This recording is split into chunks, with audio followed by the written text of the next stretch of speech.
세상이 발전할수록 변수가 많아집니다. 예를 들어 조선시대에는 차에 치여 죽을 일이 없잖아요. 근데 지금은 자동차가 많아지니까 언제 어떻게 사고가 날지 모르죠.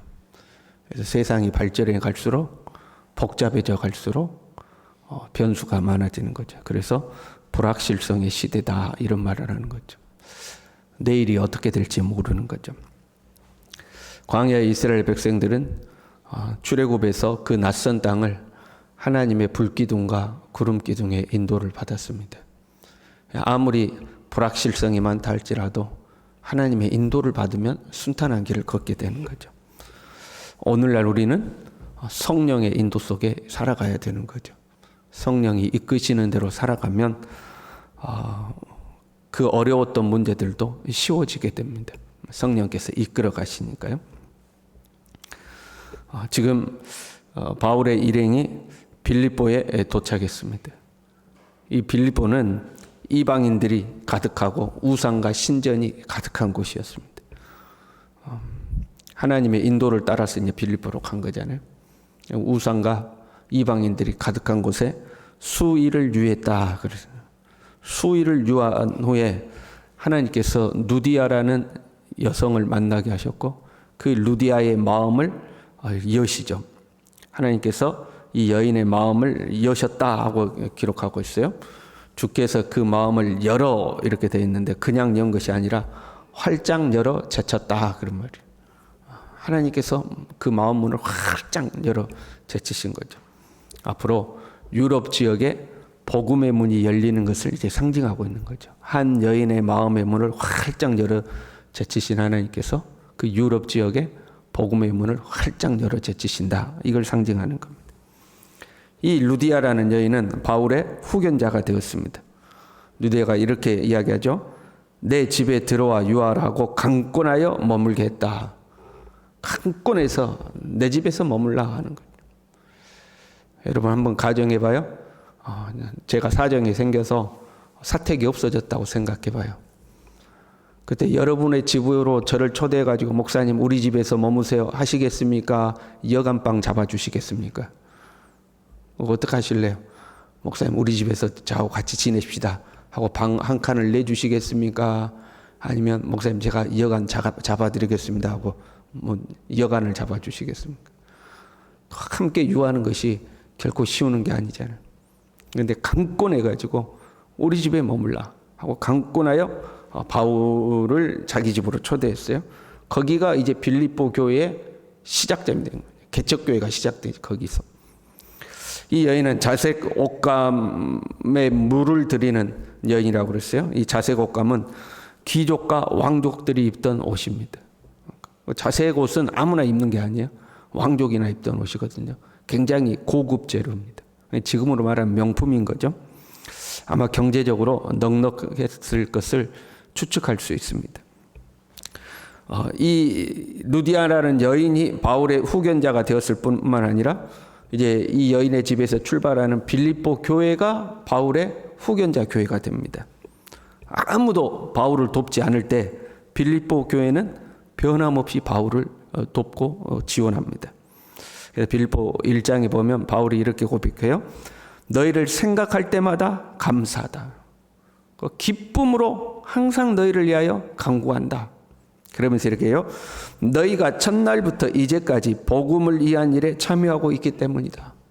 처음 나를 만났을 때부터 지금까지 변함없이 선교 후원을 하고 있는 거예요. 그게 이제 빌립보 교회였습니다. 바울은 어떻게 이 루디아라는 여인을 만나서 빌립보 교회를 세우게 됐는가? 하나님의 인도를 받아가는 거잖아요. 그러니까 어떻게 하나님의 인도를 받았는가?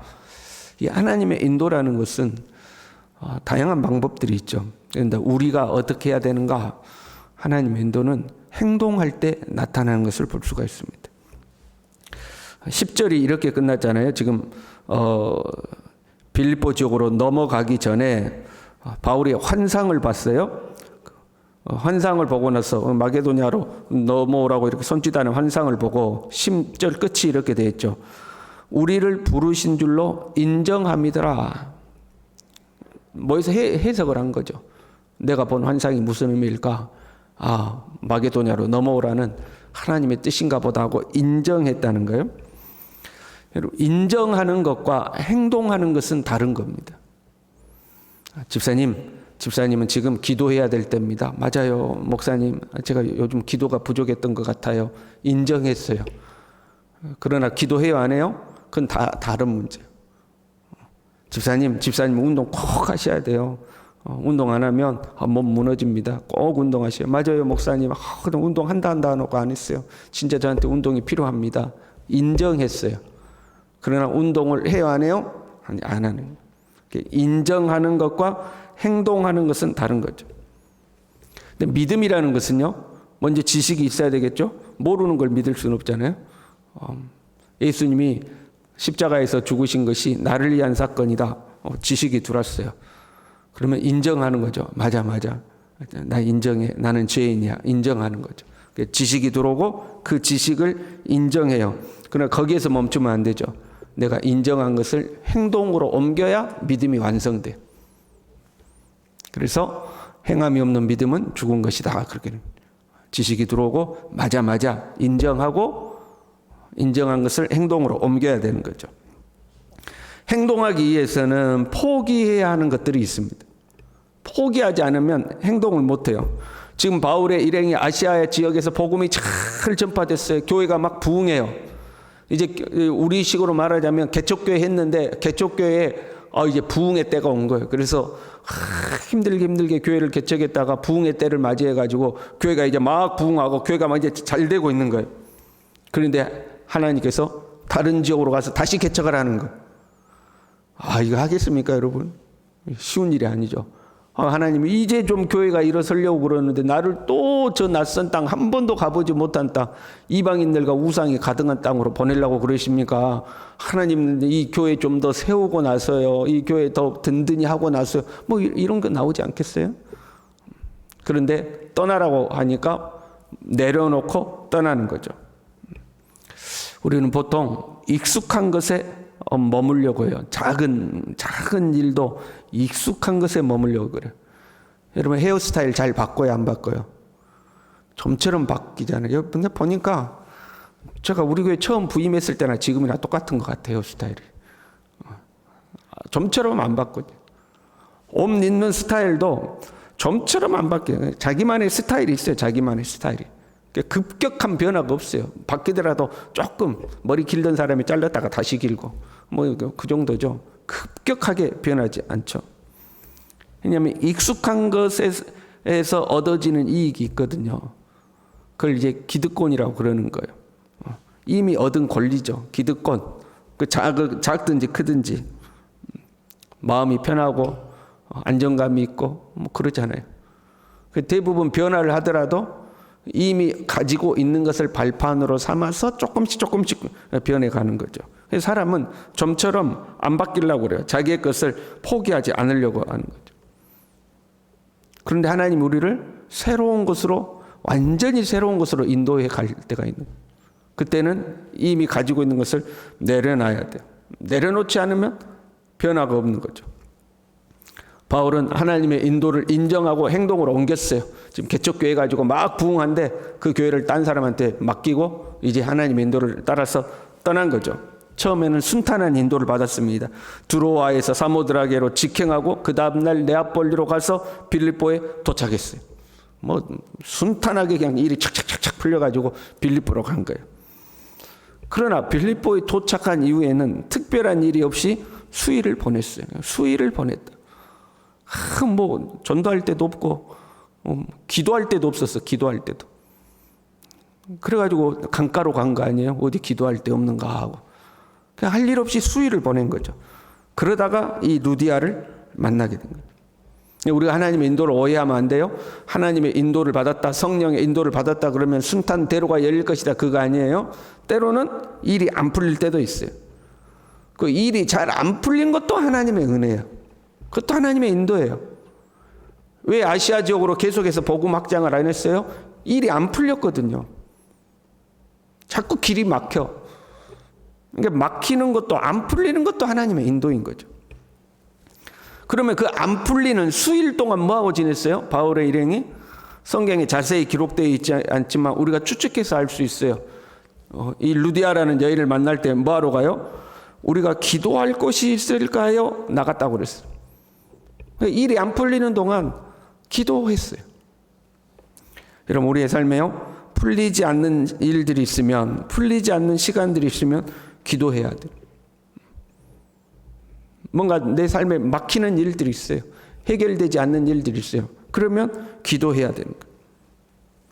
더더군다나 바울의 일행은 복음을 전하여 어둠의 결박을 깨뜨리는 사역을 하고 있잖아요. 더더군다나 기도해야 되는 거예요. 기도로 풀어야 되는 거죠. 그때 하나님께서 마음의 문을 활짝 열어젖히죠. 요즘 날씨가 따뜻하니까 개구리들이 봄인 줄 알고 나오잖아요. 어제가 입춘이었다면서요. 개구리가 나와도 되긴 하겠네. 개구리들이 멀리 뛰려면 어떻게 해요? 움츠리잖아요. 다리를 쭉 펴고 있다가 뜁니까? 움츠려 있다가 탁 뛰는 거죠. 그러니까 잘 풀리지 않는 시간은 움츠리는 시간이죠. 다음을 위하여 뛰기 위하여. 하나님 그거 준비하고 있는 거잖아요. 지금 빌립보를 시작으로 해가지고 폭발적으로 유럽에 복음의 문이 열리는데 그걸 뛰기 위해서는 다시 탁 뛰려면 움츠려드려야 돼. 그리고 나서 탁 뛰는 거잖아요. 그런데 우리가 그 움츠려드는 시간을 해이하게 보낸다거나 방탕하고 보낸다거나 불신의 시간으로 보낸다거나 그러면 이제 늘어져서 다음을 뛰지 못하는 거죠. 잘 풀리지 않을 때는 하나님 앞에 기도하는 거죠. 그런데 이제 주목해서 보세요. 기도할 곳이 있을까 하여 강가로 나갔어요. 여러분, 기도는 중요해요. 기도 그 자체의 능력이 있어요. 기도는 하늘과 땅을 연결시키는 힘이 있어요. 그러나 기도의 그 행동 자체만으로도 중요한 거예요. 우리는 잘하는가 못하는가에 집중할 때가 있어요. 그렇잖아요. 오늘 새벽에 기도하러 나왔어요. 그때 오늘 기도가 잘 풀렸어요. 막 기도가 술술술 나오고 기도가 잘 풀렸어요. 그러면 마음이 시원해가지고 가요. 그런데 기도가 잘 안 됐어. 그냥 졸리기만 하고 하나님 아버지 하다가 아이고 또 하다가 꾸벅꾸벅 하다 갔어요. 그 마음이 무거워서 가잖아요. 기도가 잘 됐는가 기도가 잘 안 됐는가 여기에 우리 집중하잖아요. 이왕이면 잘 되면 좋긴 하겠죠. 그러나 기도를 시도하는 그 행위 자체만으로도 하나님의 인도의 통로가 된다 이 말이에요. 지금 바울이 기도 막 주여 하다가 루디아를 만난 게 아니에요. 기도할 장소가 있는가 하고 기도하러 나갔다가 루디아를 만난 거예요. 우리는요, 잘 되든 안 되든 경건의 삶을 살아야 되는 거예요. 베드로도 마찬가지였죠. 3장에 보면요, 제9시 기도 시간에 베드로와 요한이 성전에 올라갈새 그 성전에 올라가다가 미문에 앉은 자를 만나가지고 기적이 나타나요. 기도하다가 기적이 나타나는 게 아니라 기도하러 가다가 기적이 나타나는 거예요. 이 사건으로 믿는 남자의 수가 5,000명이나 되었죠. 다니엘서 9장 23절에 이렇게 됐어요. 다니엘이 기도할 때에 환상 중에 가브리엘 천사가 나타나서 이렇게 말해요. 다니엘아, 내가 이제 네게 지혜와 총명을 주려고 왔느니라. 곧 네가 기도를 시작할 즈음에 명령이 내렸다는 거예요. 기도를 네가 유창하게 잘해서가 아니라 기도를 시작하려고 맘 먹었을 때 이미 하나님의 응답이 내린다는 거예요.